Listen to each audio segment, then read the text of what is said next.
maraming pwedeng gawin. Email, research, at chat. Pero ngayon, ang internet na kinababaliwan, pwede nang maging diary. Diary noon, blogging ngayon. Alam nyo bang ang pinagkakaabalahan ninyong pagsusulat? Isa ng magandang racket para sa lahat. Actually, blogging as a source of income, ngayon lang talaga na-realize ng tao, especially here in the Philippines because it's purely hobby. Si Abe Olandres, isa sa pinakasikat na Pinoy vlogger sa ngayon. Ang kanyang blog site ang isa sa may pinakamaraming hits sa internet. Kaya naman ang kanyang kita, tumataginting na $5,000 o mahigit kumulang 260,000 pesos kada buwan.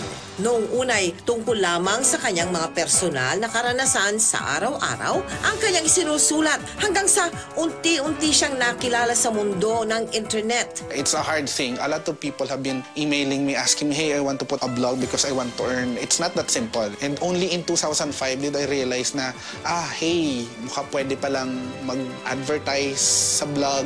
It takes time and a lot of effort and a lot of patience. Malaki ang kita kung masipag kang magsulat. You know, it entails discipline din. Kasi nga, at the end of the month, kumbaga, mag-aantay kung magkano kikitain mo. Kaya ang payo ni Abe sa mga nagnanais pasukin ang racket na ito. Being a professional blogger, no, there are two ways. The fastest one is to apply on companies. The other one naman, independent bloggers. Yung mga independent professional bloggers are the ones who really start from scratch. Isang technology blogger din, si J. Angelo Racoma. By profession, I'm an economist. When I was working in the corporate world and government, syempre kita ko hindi naman ganun kalaki. Medyo limited. And it's fixed. I used to look into writing as pandagdag lang.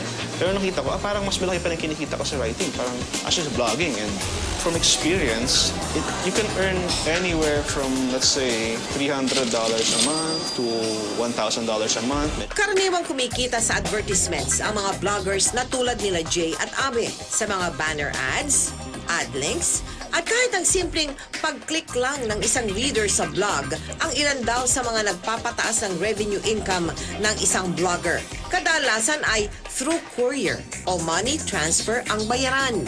So ang challenge doon, kung paano mo palakihin yung traffic mo, yung readership mo, it's called monetizing. So the challenge is how you monetize your audience. Sa pangkalahatan, ay isang magandang alternatibo pa rin daw ito, lalong-lalo na sa ating mga Pilipino. Ang Pilipino, magaling mag-Ingles. Magaling din sa kultura ng foreign cultures. Ano rin tayo, magaling tayo makitungo sa tao.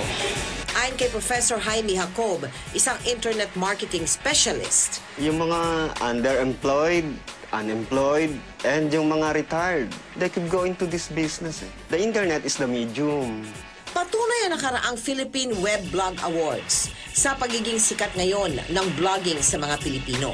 Sabi namin, ba't hindi tayo mag-put up ng awards na magre-recognize dun sa mga grassroots bloggers, mga taong nagsimula from zero, na napapabuti nila na dumami ng dumami traffic, nagkaroon sila advertisers.